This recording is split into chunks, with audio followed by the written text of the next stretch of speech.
Now that is just a glimpse of the diversity engagement that characterizes our class. My name is Elizabeth Wu, and I studied economics and biology in the college and lived in Tufts House before serving as the RA for Stony Island.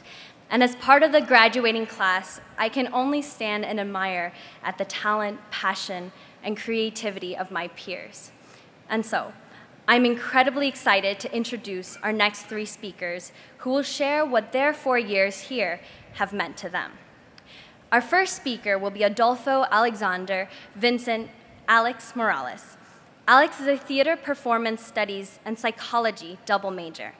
He hails from Mooresville, North Carolina, and as a theater performance studies major, Alex has been active in university theater and has curated Theater 24, where teams of student writers, directors, designers, and actors have 24 hours to create a stage experience. At the same time, Alex has been active in house life, participating in intramural sports and serving in a SCAV leadership position. Please welcome to the podium, Alex.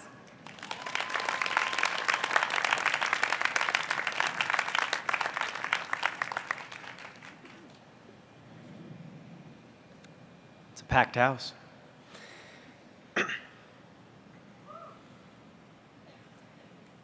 When I first heard that the university was getting graduated, I couldn't believe it.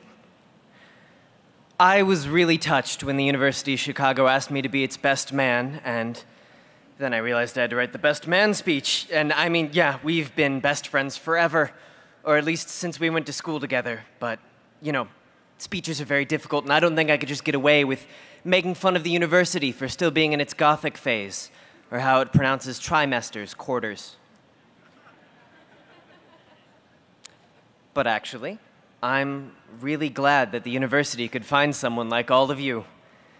I mean, taken holistically, you are everything the university could want. And, you know, most people meet online these days, so there's no shame in using Tinder or any other common app. And here you are. Smart, intrepid, curious. You know where Waldo is. You've known each other for years now, and it's obvious that you guys have something special. It's no secret that the university has been graduated before, and we all thought that the 529th time would be the last, but I am confident this will be the last graduation for the University of Chicago. It's great that he finally found that special 1,000 people. I remember the first time I met the university and its soon-to-be graduates. They showed me how deep their empathy really ran. Allow me to set the scene. It was during the polar vortex, during Siberia, during what I can only assume was due to the death of Aslan the lion. It was so cold that the fire alarm went off in my dorm. Yeah, they work both ways. It was 6 in the morning on the first day of winter quarter. We all dressed, slowly, groggily. We went outside. One of the people in my house thought that there actually was a fire, and they ran outside in just their robe. It was negative 40 degrees. Immediately, instinctively, and without thinking, everyone in my house surged around them like penguins might to make sure that they would be okay in the cold. That's when I knew that the university was head over ivy for these people, who all chose to go to school here in this frozen hellscape. I often wonder what sort of person came to the literal swamp that is Chicago and said, "Ah, yes, here is where I will found my city." I often wonder what sort of students came to this aforementioned frozen hellscape and said, "Ah, yes, here is where I will go to school." I have since realized that it is the type of person who will huddle around someone when they aren't dressed for the cold. This type of person would come to a cold, Gothic place to learn about what they care about, because they all have that same fierce fire of determination, caring, and curiosity burning inside of them. And when nothing else, and I mean quite literally nothing else, will keep you warm because it is colder at school than it is on the planet Mars, that fire will burn inside of you and keep you warm. As you go forth after this graduation, take this chance to play Prometheus. Bring that fire with you to everyone and everything you encounter. Shield others from the cold. Keep your curiosity. Keep your determination. Keep a tab on that Waldo character. Everything after this is easy and hopefully warmer. So, I would like to propose a toast to the University of Chicago and its soon-to-be graduates. May this be only the start of your many years of happiness.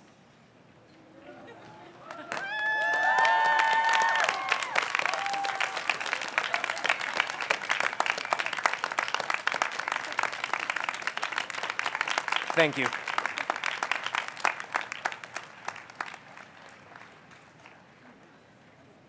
Thank you, Alex. Our second speaker today is Karyn Peyton. Karyn is an English language and literature major, and she calls Chandler, Arizona, home. On campus, Karyn has been involved with the Chicago Maroon, our school newspaper, as a staff photographer. She is also a documentary filmmaker and a producer for Firescape Films. When she is not busy making films or taking pictures, Karyn is also involved in her house, Went House, as a social chair. Please welcome to the podium, Karyn.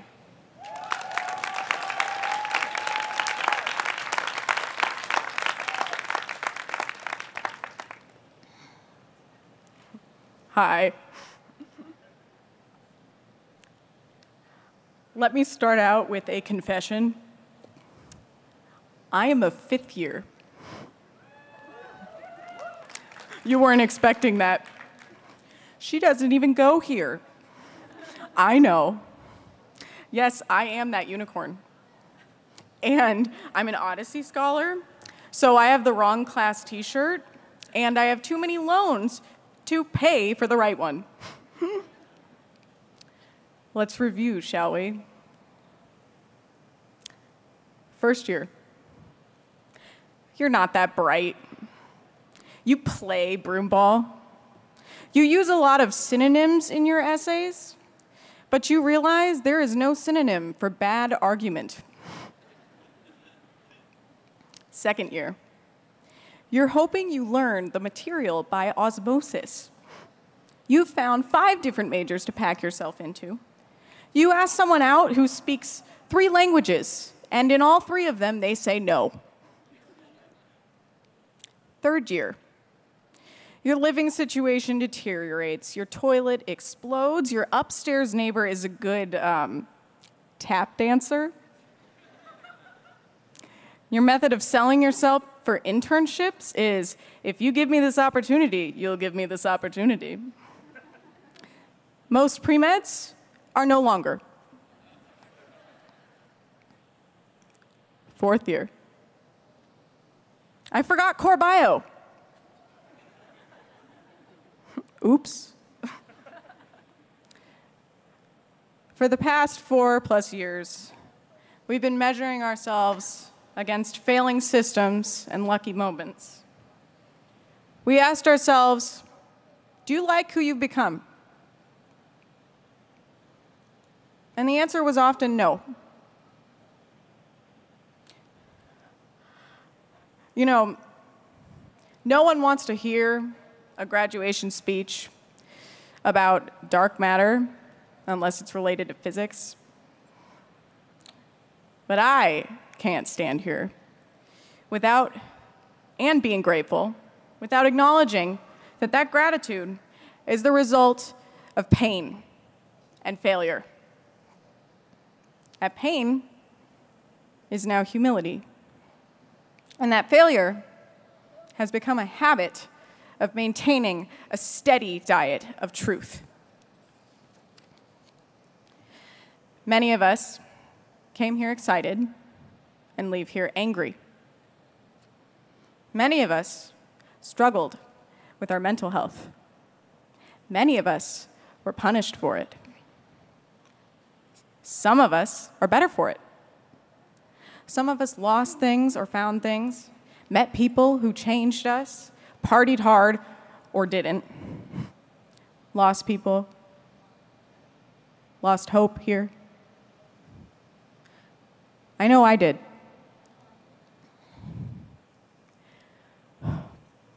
Like many students, I'm a fifth year because I went on leave. Why? Because I thought about ending my life here. And I came close twice. I stand here 2 years after one of the worst years of my life to acknowledge that most of college is rarely having anything turn out as you expected.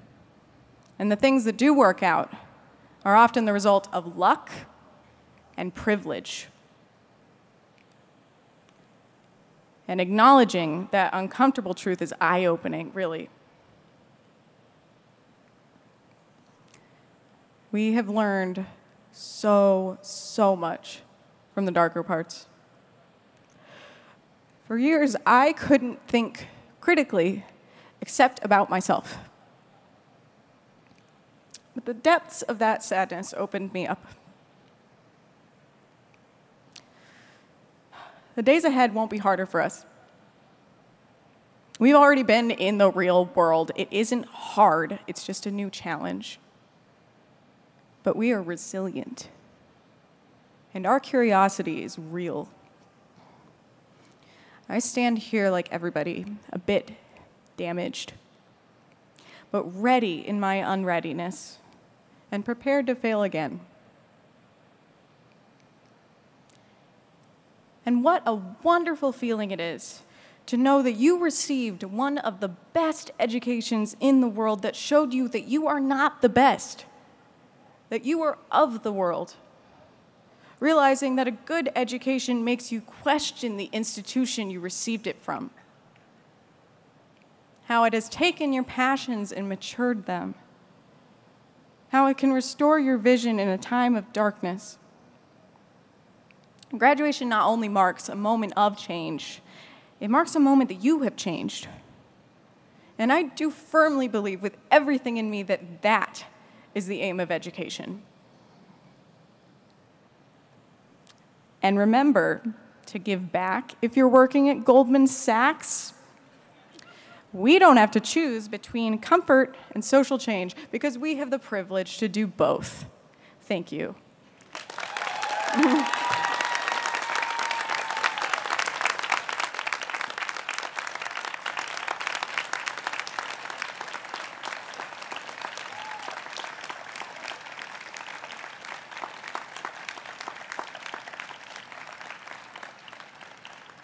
Thank you, Karyn. Our final speaker will be Elizabeth Liz Moinalua Adetiba. Liz is a political science major with a minor in human rights. She calls Arlington, Texas, home, and has been involved in various activities on campus, ranging from, but not limited to, serving as a former political chair of the Organization of Black Students, former OMSA Student Advisory Board member, campus director of Dream Outside the Box, UChicago, and contributing writer for the Black Youth Project. Liz was also named a Fulbright Scholar this year. Please welcome to the podium, Liz.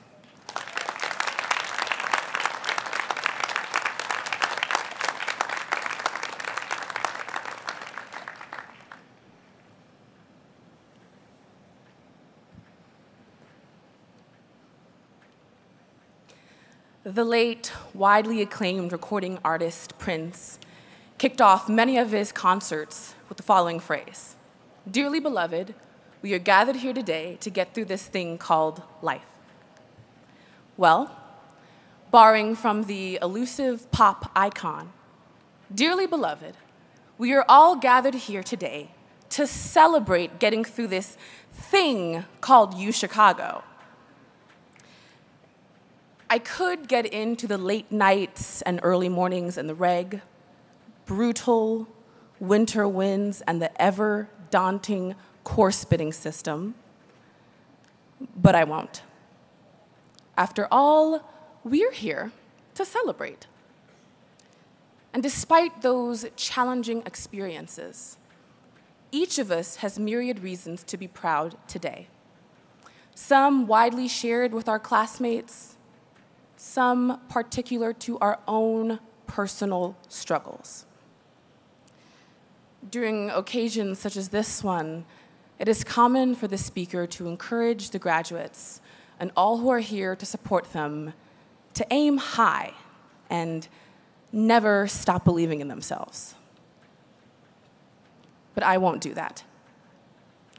After all, if you're here today, you know how to carpe that diem. So I won't stand here and tell you what to do or how to do it. Rather, I will remind you of who you should be doing this for.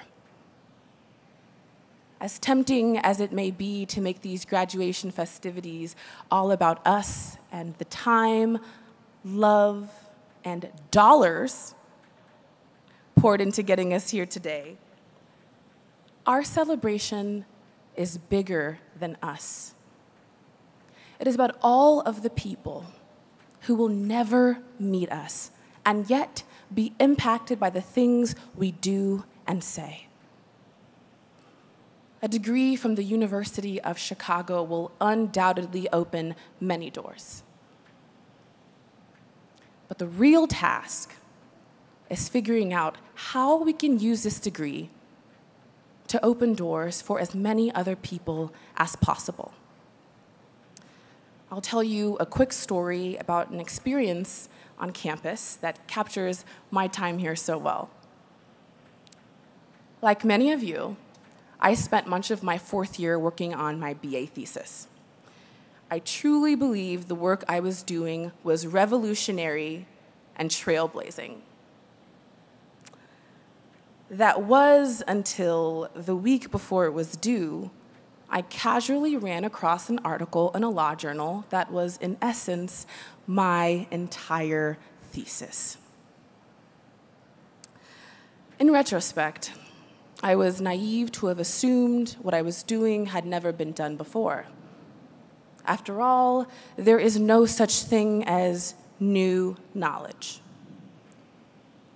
But it was then that a professor reminded me that the importance of doing this work wasn't simply for the sake of my own learning, but instead to amplify the voices of those who have been marginalized.